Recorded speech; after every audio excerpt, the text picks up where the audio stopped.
life is a mess and you're totally stressed out, just call Trent. Just call Trent. When your wife is cold as ice and you need some advice, just call Trent. Just call Trent. He'll shoot it straight and he won't say no.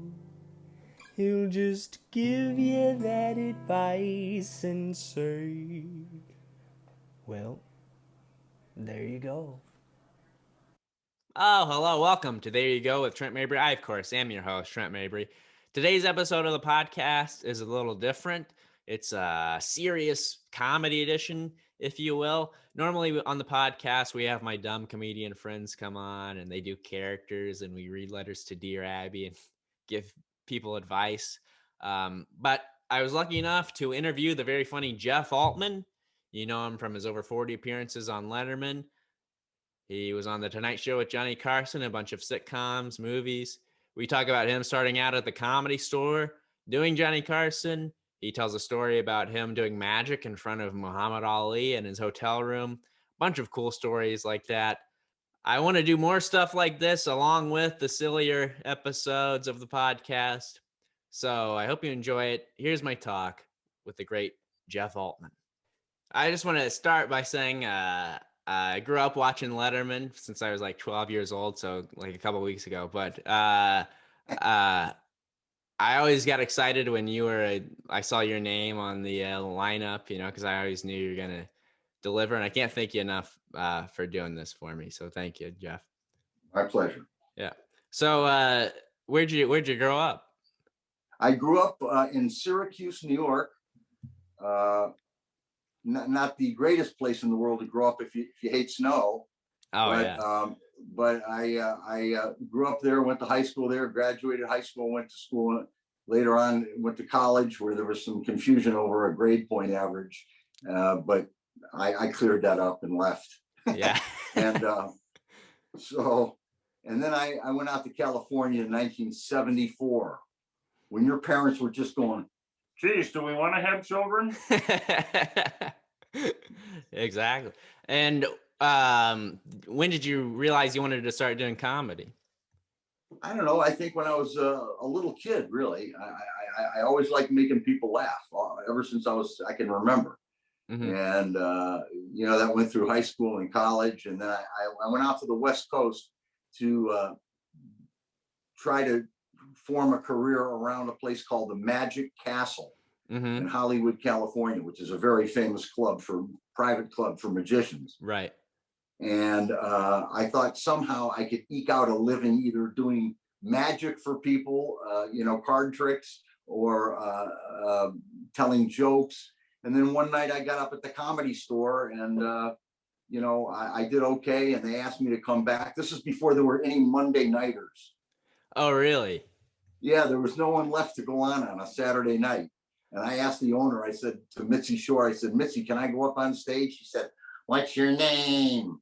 I said, my name is Jeff Altman. She said, okay, Altman, you can go up on stage and try something. Because there was no one left to go on. Really? Yeah. And so I went up on stage and did a few impressions. And then she said, well, you can come back. And I came back for years and years and years. That's awesome. Now, a lot of comics start out as magicians, like Carson, Dick Cavett. I heard Arsenio started out doing magic. Why do you think? I can't see Arsenio doing magic somehow. I don't know why.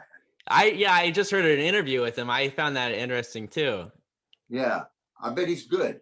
Yeah, but why do you think that is? Because I never practice enough to be good, but I was always interested in magic as well. Why do you think? What's the overlap between? Well, the overlap for me was my father was one of the greatest sleight of hand magicians in the United States. Oh yeah, and he was well known all over the country and other parts of the world even. And he was born. My father was born in 1906. He was 45 years old when I was born. Oh, really? Yeah, and so he was made the first president of the Society of American Magicians by Harry Houdini in 1926, right before he died. Wow. So my father went back a long way, and then he was only in his 20s then. And then he started getting very good with cards and very good with cards, and then excellent with cards, and then became kind of a world-class card guy. Really? That's interesting. Yeah. So that was my tie to magic. But I had visited the Magic Castle twice when I was in college, for the few weeks I was there. And I was so enthralled by the West Coast that I just said, I've got to go back. I got to return to California and try to make something of myself, because I had absolutely no skills whatsoever. Right. And who are the guys that were at the Comedy Store when you were first hanging out and stuff? When I was first hanging out at the Comedy Store in '74, was a fellow named George Miller. I'm familiar with George Miller. He was great. Johnny Witherspoon. Oh, I love Johnny Witherspoon. Yeah. Letterman came the next year. Okay. Leno came the next year. Elaine Boozler was just coming out from New York. And a host of other guys that you might not remember, or had really no name value, but were awful funny. Yeah. Were you there for the strike? Oh yeah. Yeah. I was part of that whole deal. Mm-hmm. What were the meetings like? Because I've heard like stories of Jade getting up and doing bits and stuff. Yeah, I mean, the meeting would start. Okay, we come to order now. And the next voice you'd hear would be, yeah, we got this strike going on, but come on, this is Jay Leno, and we don't really need a strike, and so that was an awful Leno, by the way. But Jay Leno kind of led it. Tom Dreesen, who was out there, kind of got it started. He put the idea in our heads that, wait a minute, we're not just here working out material, we're here performing for big crowds. And shouldn't we get paid for this? Yeah. And so the inevitable happened. And people were walking around with signs saying, don't come in here. Mm-hmm. And then Mitzi ended up paying you, and then they haven't raised the price since. Well, I haven't been back there in years, but when I left, they were splitting the door in the main room with the comedians. So you could make almost a couple $100 for doing a set, which was, just coming, a couple of miles over to the Comedy Store, get up on stage. A couple of $100 was pretty nice. Well, compared to other clubs that paid $15 or $5 for a cab or something, Right. And then I don't know what they pay in the original room. There's 2 rooms to the Comedy Store. Yeah, there's actually 3 or 4 rooms, but there's a main room, which is a big, huge thing that used to be called Ciro's back in the 50s and 60s. And then there was the original room where I started one night in 1974. And that was like the sort of the Mecca. That's where everybody came to, the little room. And then she opened subsequently the main room. So that's what happened there. And I heard you tell a story about Carson you were doing an impression of Carson, and he was Carson was in the main room one night. Buddy Rich, the drummer, who was a very good friend of mine.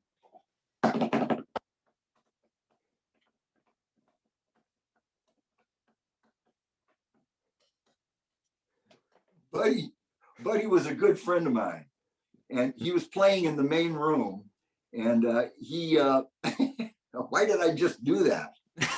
I enjoyed it. Thank you very much. You have absolutely no taste. Buddy was performing in the main room, and Johnny Carson was a huge fan of Buddy Rich's. And so somebody mentioned to Carson that there's a kid in the original room doing an impression of you. So I was standing on stage, Trent, going, Doc is not here tonight. Ed is not here. Who's here tonight? And I heard this voice off stage go, I don't think you're doing that just right. And sure enough, it was Johnny Carson. Wow. And I said, I gave him one of these. He came up on stage and I said, do some time. And he did about 10 minutes and just killed the place. And when he got off the stage, this thought came into my mind and I said, folks, I'll bet you didn't know how strong an opening act I carried. That's a great line. So that was a high point of my career, having Carson come up on stage, man. Yeah, that's and the awesome. first time I did the show with Johnny, we talked about that a little bit. Oh yeah, Yeah. He remember doing that? Oh yeah, sure. That's awesome. Did you ever do stand up on Carson? Oh yeah. Yeah. What was that like? I did the Carson show, I think 5 or 6 times. I only did it once with Johnny. Oh really? Yeah, I did it with tons of guest hosts. I did it with Letterman, Leno, Shandling, Gary Shandling. Yeah. Gabe Kaplan. Okay. And it seems like somebody else, maybe John Davidson or something. Mm-hmm. That's awesome. So then what was your first, was this the Starland Vocal Band? Was that like your first big TV show? Yeah, kind of. I mean, it was 1977 and Dave Letterman and I were on stage performing, and you got straight vodka in that, don't you? Oh, you know it, baby. Yeah, all right. Anyway, there were the people from the Starland Vocal Band show. It was on CBS for a summertime. Yeah. And they picked me and Letterman to be the comedians, along with a couple of guys from the Firesign Theater and a guy in DC who was a comedian named Mark Russell, who was a political commentator. And he was famous in the DC area. All the politicians knew who he was. And so it was a group of us, and then the Starland Vocal Band, Afternoon Delight. And that was the show. And Dave, every time we talk about it, keeps saying we put these people out of business, Yeah. That's something that doesn't, variety shows in general, but they just had one song and then they would just give you a TV show, like a 6 episode. How does that happen? I don't know. I know. Yeah.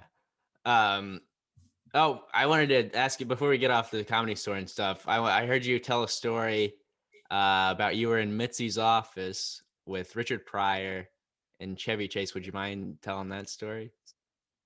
Ooh, that's a nasty one. Well, you don't have. Yeah, I don't have any rules or anything. But if you don't want to, that's fine. No, that's cool. So it's like 1975 or 6, and Chevy Chase has just become a big star on SNL. And Richard Pryor doesn't like to be one-upped. So it was me sitting on the couch with Chevy Chase, and Richard Pryor was sitting across from us. Hold on one second, Trent. Right. Let me just see who's calling me. Right. Steve, I'm doing a very important interview. Can I call you back? Thank you. That was my friend Steve. He calls every time I do a Zoom. Oh, yeah? Yeah. I'm going to slaughter him after this is over. So anyway, it's me, Chevy Chase, Richard Pryor, and at some point, the conversation starts getting heated, and Pryor comes over and says, "Yeah, hey boy, let me ask you a question. You think you're the coolest guy? You're the coolest motherfucker in the world? Yeah, well, why don't you just fuck me, huh? Why don't you just fuck me right now?" And Richard bends over like Chevy Chase is supposed to have intercourse with him. And I just sat there going, oh my God, what's happening? And anyway, it was an unbelievable. And then Richard got loaded, and he took Chevy's clothes, which were in a clothing bag, and started running all over the house with him. And Chevy just sat there going, "Oh, Richard, okay. All right, Richard. Okay, Richard." He didn't know what to do. Right. Richard was out of his mind. And I'll never forget that night, because I made Richard fall down laughing. I told him that Sonny Liston had died of old age. And that's why he fainted the second time he fought Muhammad Ali. And for some reason, he found that funny and he fell down laughing. And I'll never forget that. But I think we all had a little cocktail that night. Yeah, it sounds like it. Now, you did a movie. I watched this movie called Doing Time. Oh, God. It was on TCM like a couple of years ago. I watched it, and Muhammad Ali is in it. I can't remember if you have a scene with him or not, but did you ever have any interactions with Ali? I was partly responsible in getting him involved in that film. And, he was my hero. I got a big picture of him up on the wall, Yeah. Autographed to me. And he was my hero growing up. And he got me through a lot of bad times, just thinking about him, and the inspiration that he, was able to create got me through bad times in my life. Mm-hmm. And I have a deck of cards here. In fact, in my drawer right here, I don't know if you can see them. There's the Ace of Clubs. Muhammad Ali did tricks with these cards for me. Really? Yeah, I keep them in my drawer, very close to my heart. That's awesome. He loved magic, Muhammad Ali loved magic. And if you got a second for another story about Absolutely, yeah. I get all the time. So my buddy Gene Manheim, who married me when I got married for the third time 5 years ago, and I were in New York, and I was doing the Letterman show, and I was friendly with all the Bell guys. They all knew me. And I said, somebody came over and whispered in my ear, Muhammad Ali's in room 226. So I took a deck of cards up and knocked on the door, made a big fan of cards, and I said, "Hi, champ." And to both Gene and I, here's what you see. "Come on in. Come on in." And he sprawled on a bed doing magic for some guy named Jim. And he would take a handkerchief, put it in his hand like this, and said, "Look, Jim, gone. Now I'm going to do it again, Jim. I know you're the greatest of all time, but so am I. I put it in my fingers like this. Look, Jim, gone." Now he must have done this about 10 times for Jim. Well, guess who Jim was? I have no idea. The greatest football player that ever lived, Jim Brown. Oh, really? Yeah. Wow. So my friend Gene and I stayed around in the hotel room doing tricks for him and having him doing tricks. And then at some point it just got odd and we left. But that was one of the greatest times of my life as well. That's incredible. We don't have to talk about this if you don't want to. Tell me a little bit about Pink Lady and Jeff. Well, all I can say, it was rated the 35th worst show in the history of television by TV Guide. And it was me and two Japanese girls that couldn't speak English. And I remember the first day, meeting them, and we were told by their manager they could speak perfect English. And so I went into their dressing room and I said, "Girls, how was the flight over from Japan?" And they said, "Hello, Chef."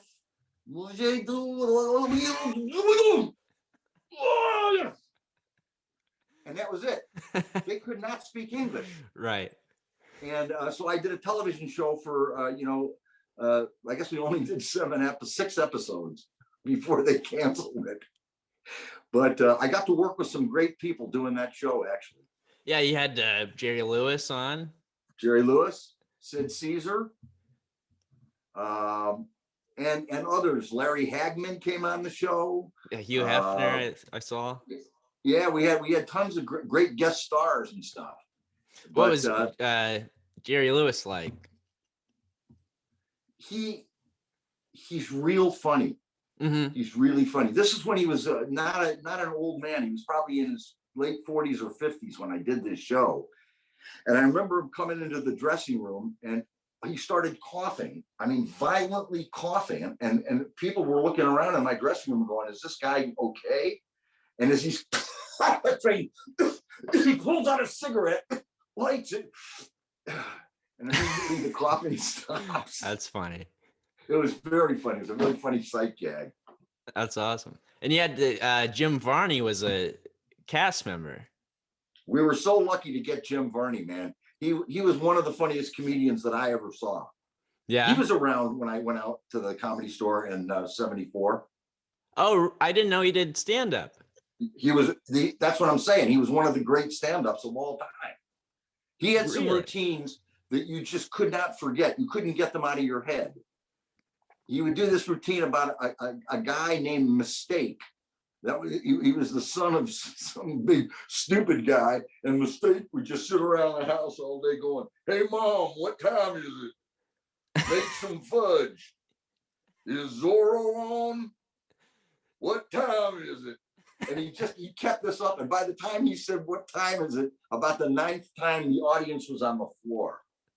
I'll have to try and find some clips. Oh yeah, of if you him. can pull up Jim Varney, man, you'll laugh. Yeah, I was a big fan of like Ernest and stuff. I had no idea he did stand-up.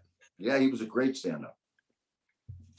Now, what about you did a bunch of like guest spots on sitcoms and stuff. What about Mork and Mindy? No, that was great fun.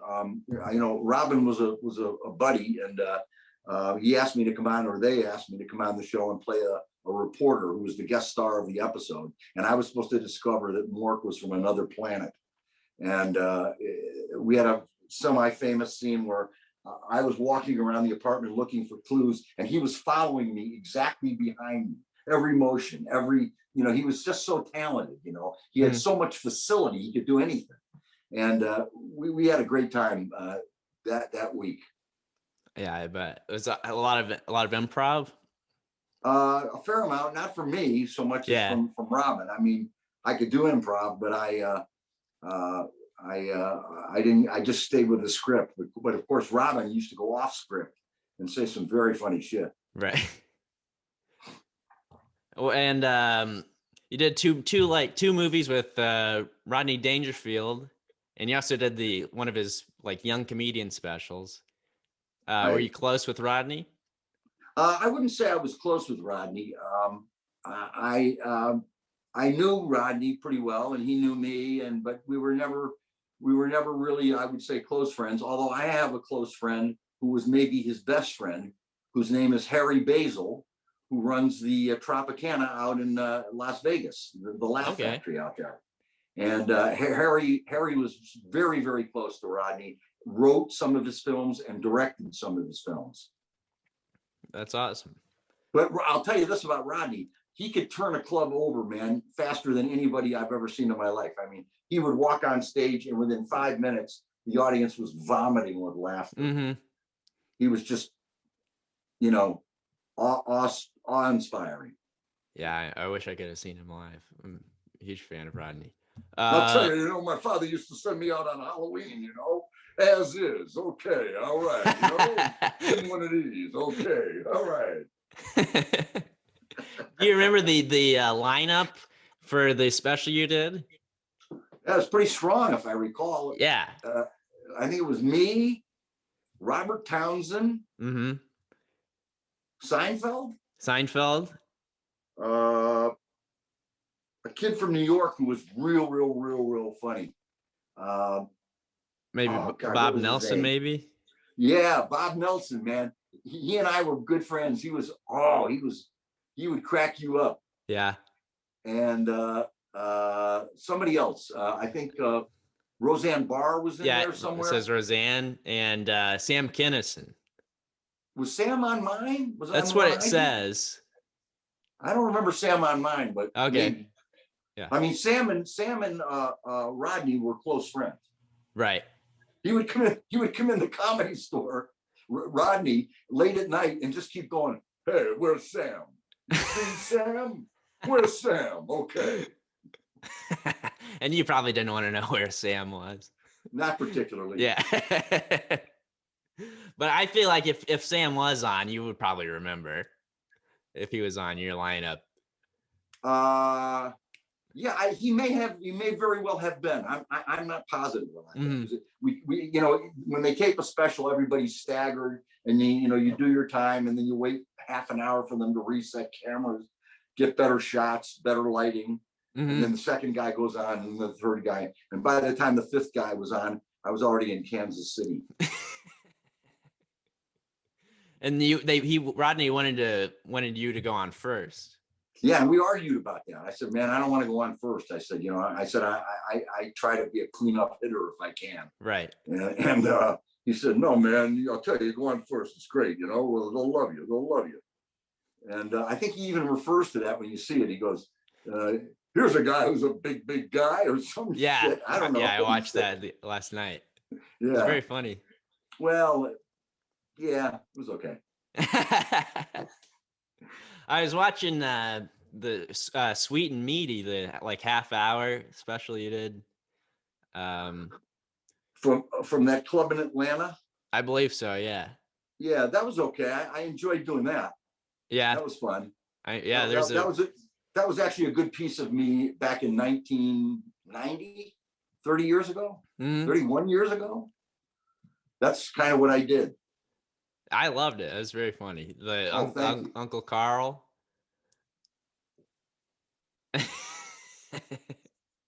Listen, buddy, I'll tell you right now, I'm everybody's uncle. I knew you when you were a kid, and I loved you, and I held you in my arms, but I'll fuck you up if you try that again. You got an uncle like that? Oh, yeah. Everybody's got an uncle like that. And I didn't realize that they had you do. Oh no, another call. I'm so sorry about this, Trent. Let me just see who this could be. Hello. I'll call you right back. Thank you. It's unbelievable. These are calls coming in from studios and film projects every day. I get a lot of work. I haven't worked since Gunsmoke. Speaking of calls, you used to do Uncle Carl on Letterman. He would have you call in like as a sketch and stuff. I didn't realize that. I remember those sketches. I didn't realize that was you until yesterday when I was looking it up. Really? Yeah. Some of those were pretty funny, actually. I remember watching those. They're very funny. Yeah. I remember doing. I used to. Dave has been my biggest supporter in my comedic career or whatever the hell I've done. Mm-hmm. Dave has been a great supporter. And if you want to go on YouTube, type in Len Easton on David Letterman, the Len Easton collection. And if you remember, I don't know if you remember, he used to be sitting there and he'd get ready to throw a card through the glass. Yeah. And then you'd hear this. Oh, yeah. That was me too. Really? Yeah. Wow, I didn't know that. That's awesome. I will go look those up. Dave was very good to his friends. Everybody did a little something, on his show. I know. That's what I liked about Dave. You had like you would come on. You'd have would come on like once every year, 2 years. Tom Dreesen would come on. He'd have Tim Thomerson do a sketch. When you talk about Tim Thomerson, there's a guy who most people watching this are going just like they're going with me. Who the hell is that? But Tim Thomerson was one of the very funniest people to ever stand up at the Comedy Store. Mm-hmm. He was impossible to follow. When he got done, people just shook their hands, said good evening, and that was that. Yeah. There's not a lot of clips of him. I've tried to find some of his stand-up, but there's some around. Some around. What about he'd have like Johnny Dark on too? You'd have Johnny Dark on. Johnny was great. He'd break out into a song. Yeah. Yeah, he was great, Johnny. And you were at you went to the 500 of Letterman? The what? The Indianapolis 500? Yeah, a couple of them. Oh yeah. He would have you tell the story where some lady asked you to take a picture. Yeah, I'm standing there with Dave on the racetrack, and cars are just, getting ready to start the race. And some woman just trots up to Dave and goes, David, I don't know if you'd mind, but would you take a picture with me? And Dave said, well, I don't mind if you don't mind. And she goes, here, and hands it to me. And I took the camera and ran off down the track. I just took the hell off, man. And Dave remembers that as being funny. The woman remembers it as being criminal.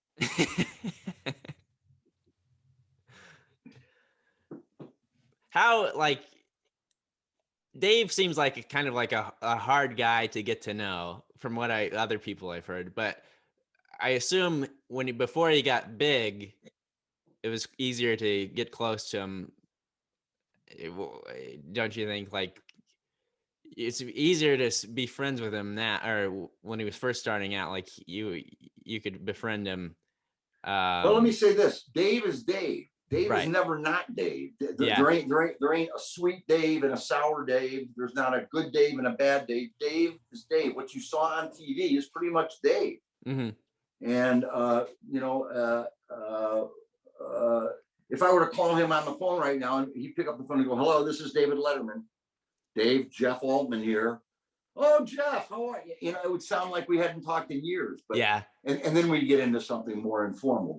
But you know, he's just that funny, dry turn of a phrase cat, man. That just was, I in my opinion, the most influential comic of my generation. I agree. Yeah. Changed television. He changed the way we watch TV. Yeah. And that now everybody is, not to throw people under the bus, but everybody is kind of just doing Dave. Oh, throw them under the bus. What about you played Boss Hogg's nephew on the Dukes of Hazzard? Yeah, strangely enough, I'm actually kind of proud of that. It was a fun role to do, and I got to do a guest star every season. They put an episode around this character, Huey Hogg, and I would come in and try and somehow fuck up the town somehow, and it was just great working with those people. There was a lot of famous people on that show. Boss Hogg was played by Sorrel Book, who was a Yale school drama guy, and Jimmy Best, and a lot of other people who were great actors, including the two kids, the two guys. They were terrific too. And it was a show that was almost like a cartoon, right? But it was great doing it. And I remember just having the most fun I've ever had doing a TV show. I think doing those shows. Yeah. Now, is that something you auditioned for? Yes. Yeah. In 1980, Trent, I went up to an office over at the Warner Brothers lot and put on a Southern accent and said, well, boss, what are you going to do? You can't take them to Duke County, or whatever county it was. And they hired me. Stupid assholes. What about Night Court? That was on like last year. I watched your episode. That seemed like it was written specifically for you. Well, I think at the time they were trying to renegotiate Harry Anderson's contract. Mm-hmm. And so they brought in somebody who could maybe take his place. Okay. And I don't know if that was me or not, but I got the part, and I did one episode, and it was great fun working with John Larroquette and all the rest of those people on that show. I mean, just terrific actors. Yeah, that's a good show. It's definitely still holds up. I had a lot of fun doing that as well. You also on Baywatch? Well, you got my resume there? What do you got? Yeah, I did. I think I did 5 Baywatches. Yeah, each one is a different character. They weren't very creative when it came to well, every time you take a sip of that, man, I feel beautiful. They didn't cast a lot of people. That they knew that I was a character actor, and so they just figured that every time there was a stupid character on the show, they could give me a call and I'd come down and do it. And sure enough, I did. Well, you and who would turn down Baywatch? Who would turn down hanging out with Pamela Anderson? Oh man, I had an episode with her, and my wife at the time, the mother of my daughter, was on the show. We were married at the time, and we did this episode where we were married, and Pamela Anderson was trying to split us up.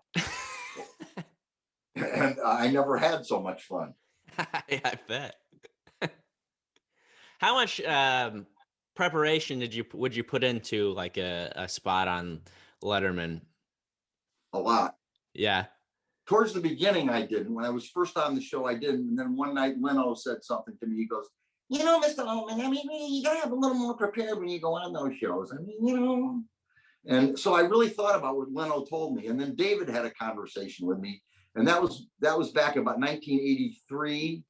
And ever since that time, I started doing okay on panel. I started coming up with different things to do instead of just sitting there and going, wow, I'm out of breath from doing stand-up, Dave. Thank you. Right. I would come on with prepared panel that wouldn't be my act. Mm-hmm. And that's what Dave liked. He didn't care for comics that would come on the show and do their act. Right. On panel. Yeah. So I came on with all different kinds of crazy stuff, Yeah. I always like when people are prepared with it. You can tell they've written stuff. Like Steve Martin's a good example of that. He always has something. You were a good example. Martin Short. Back to Carson. What you told a story of him. You had him doubled over. You had a line that doubled him over. Oh, it's an old joke. Okay. There used to be a show on the air 30 years ago called Beauty and the Beast. Okay. You're taking my word for it, aren't you? I believe you. And it starred a guy named Ron Perlman, and he played this guy. Okay, yeah, I know Ron Perlman, yeah. Yeah. He played this guy who was half man, half cat. He was a cat man. And he would roam under the sewers of New York, and then for no reason, he would start reciting Shakespeare. A cat that did Shakespeare. Shall I compare thee to a summer's day? Thou art more lovely and temperate. Rough winds do shake the... And Carson, for some reason, thought that was just the funniest thing he'd ever heard. And he doubled over laughing. And I guess maybe that was the best, the high point of my career. But it's an old joke. It's an old. I think it still holds up. That's a funny joke. It sucks. And Carson showed you a magic trick. Yeah, he backstage at the 1991 affiliate convention in Radio City Music Hall. Nobody knew that Johnny Carson was going to retire. So I'm standing backstage waiting to go out to promote the show Nurses, which was a show I was on in 1991. It was an NBC sitcom. And I played the male nurse. And Johnny and I are standing back there. So I had somebody go out and get me a deck of cards.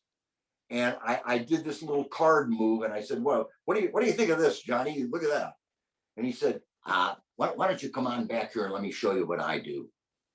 And he took me backstage. And we had this little card session for about 10 minutes with him doing tricks and fans and making cards disappear and all sorts of shit. And again, one of those experiences that you just never forget. And then he walked out in front of 2,000 or 3,000 people and said, this is the last year I'll be doing the show. And people just sat there going, huh? And that became towards the end of Johnny Carson's career. Wow. That's awesome. It was a fun night. I bet. I know I don't want to go through all your stuff, but I'm a big pro wrestling fan. And you did a show called Thunder in Paradise with Hulk Hogan. Do you have any remembrance of that? Yes, I do. That was the Baywatch. Believe it, the Baywatch people did that show. Oh, really? Yeah, that was produced by the Baywatch people. So they had this character to do on with the Hulk Hogan, and naturally they got on the phone. Jeff, can you come down here in 15 minutes? And so I got in my car and drove to the set, and there I was on the set with Hulk Hogan and stuff. And the most amazing thing that he told me out of everything we discussed was that he ate 20 egg whites a day. Well, you got to get that body somehow. You got to get that protein. He was a very nice guy. He was, and we did some slapping around, and he hit me a few times, just kidding around. hit me in the stomach and in the face. And because when I was in college, I wrestled. That's how I got into school. Okay. I was actually a wrestler. And so I wasn't as interested in pro wrestling as I was in collegiate wrestling. But, Hulk Hogan was the biggest of all time, maybe. Mm-hmm. Yeah. And so he had this show, and it was a lot of fun, and we got to be friendly. That's awesome. And I love your bit. That reminded me of your bit where you had like the bodybuilder who always has the twitch. That's a very funny bit. Yeah, a magician gave me the line that I do with that. I used to say, "Hi, my name is Jim Shorts. I'm pumped up and goofy." That was long before SNL did it, by the way. I said, "I'm pumped up and goofy." And I said, a lot of times when I'm driving my car, I can't find my flip-flops. And then I'd say, well, why do those guys always have that little head thing going? You suppose that's when the blood actually gets to the brain?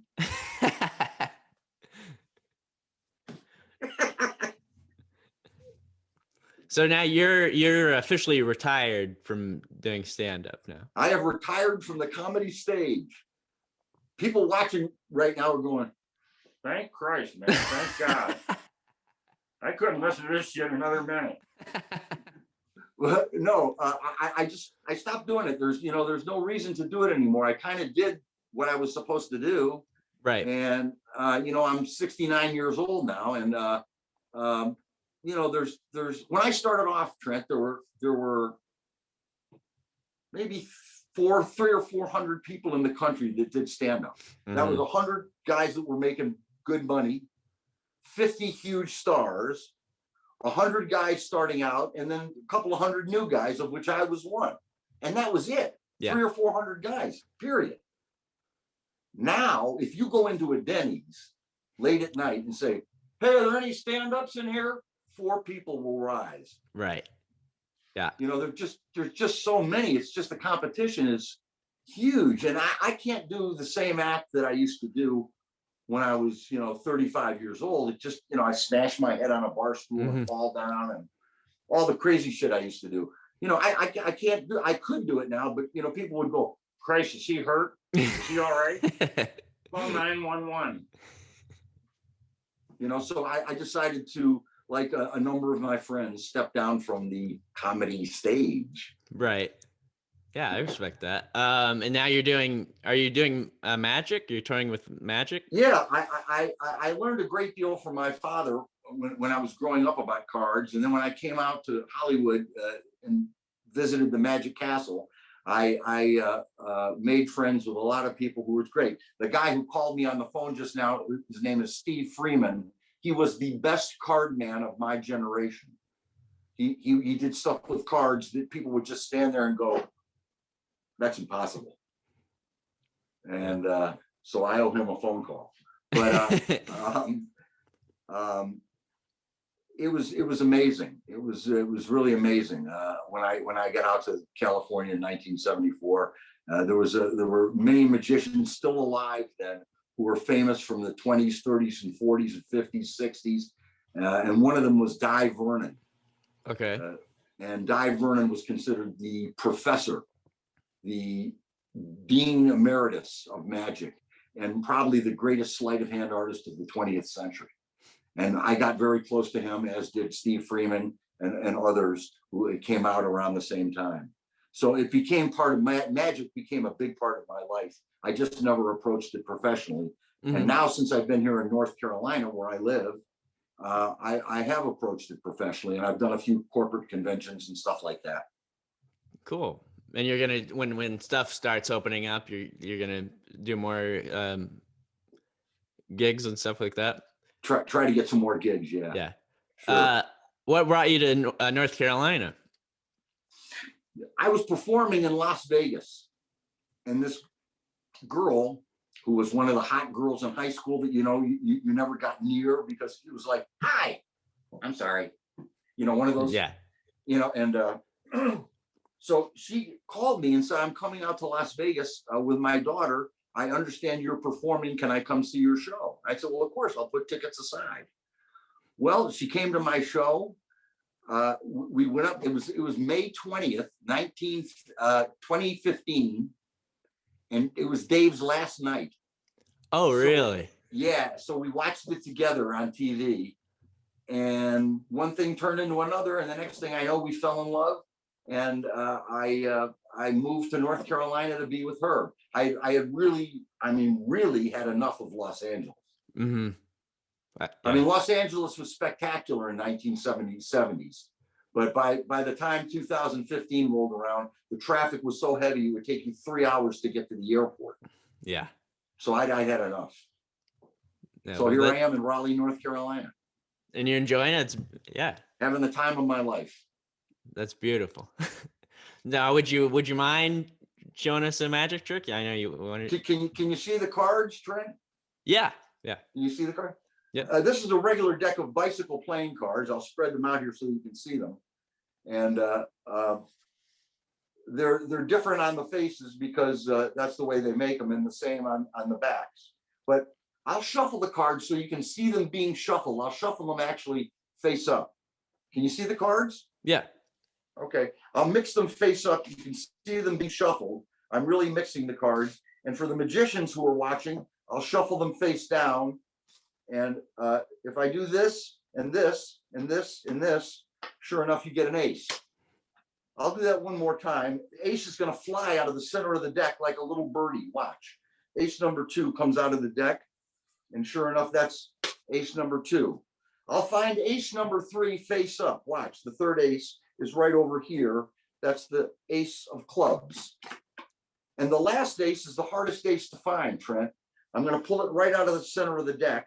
I can see it right there in the middle. Watch. The last ace, the ace of diamonds, is right. Oh, I missed. I got the 6 of clubs. Unless you smack it like that and it changes to the ace of diamonds.